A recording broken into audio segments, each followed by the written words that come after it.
People have a desire to know things that they really shouldn't know. I think it's part of being human to knowingly seek out information that normally would be unavailable no matter the cost. I don't condemn or condone this behavior. I am merely here to explain how someone possessing sufficient determination and courage, or stupidity, might come by some of this information. Specifically, how someone might learn everything they need to know about their future. It won't be easy for you, fair warning. The future is a complicated matter, so you won't find what you're looking for on any street corner. But if you follow these instructions, you just might be able to find out what you need to know without any serious consequences. The first matter of importance is the time of month. There needs to be no moon in the sky on the night that you seek your answers, but the weather is unimportant. Cloudy skies obscuring the moon will not do. Don't start looking for loopholes already. It must be a new moon for you to find the object. You will need to go to an abandoned building, one much bigger than your house. It could be a factory, refinery, hotel. You get the idea. It must be away from an urban area with lots of noise and traffic, as being interrupted would be a very poor idea indeed. This means you must do this alone. This cannot be stressed enough. It would be a good idea to decide on a suitable building before the new moon. You see, the building must be quite specific in its design. You need to find a room within the building that is situated below ground level, with no windows or other source of light of moderate size. I'm not quite sure of exactly what moderate size means, but basically, no aircraft hangars or broom cupboards. The room you select must have a door on the southern side of the room. This is of utmost importance. Please do not get your sense of direction confused. Doing it in a room with a northern situated door would be a very poor way to spend an evening. The room must have a storage unit of some description in it, possibly a desk, drawers, cabinet, or sizable box. The storage unit must have been in the room already. Do not bring any such item in with you. Whatever you do, until it is a new moon and you have committed fully to your quest, do not open the storage unit. If you do, you will not find what you are seeking. You see why identifying a suitable room and building before the new moon is ideal? It might take a while, but seeing the future shouldn't be easy.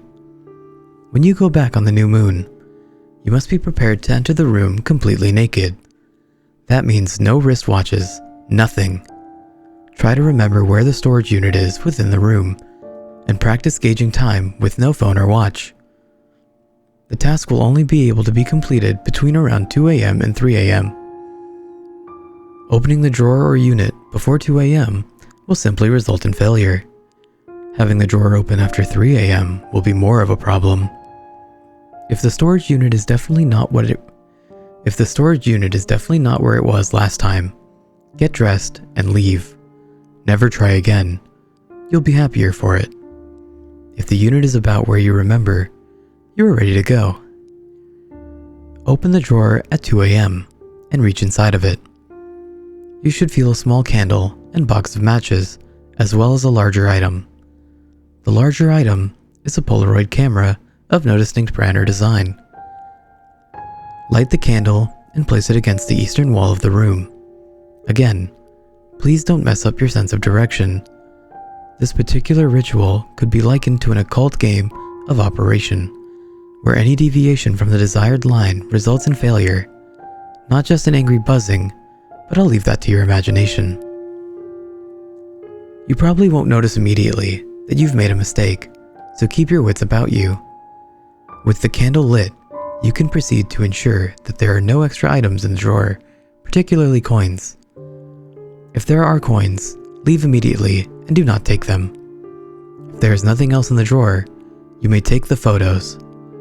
There are 12 Polaroids in this camera, but you do not need to use all of them. Stand with your back to the western wall and take a photo of the candle.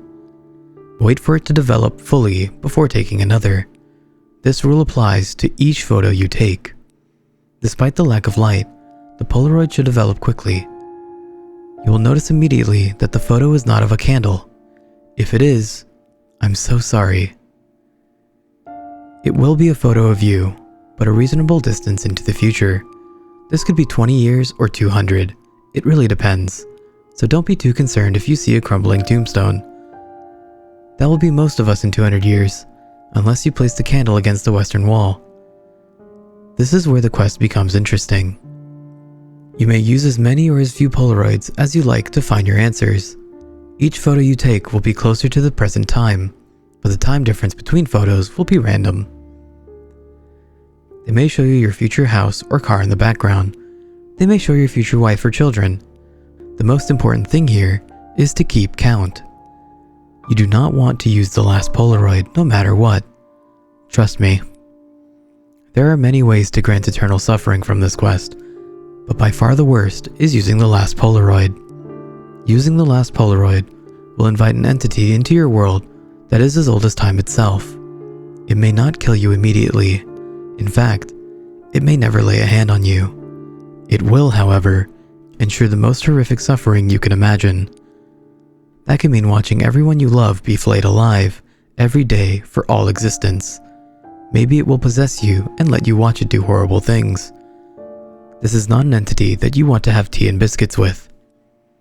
With that in mind, most people use 5 or 6, get a few answers, and leave. The daring ones use 11. I appreciate their bravery and concentration. Care should be taken to look at each photo carefully.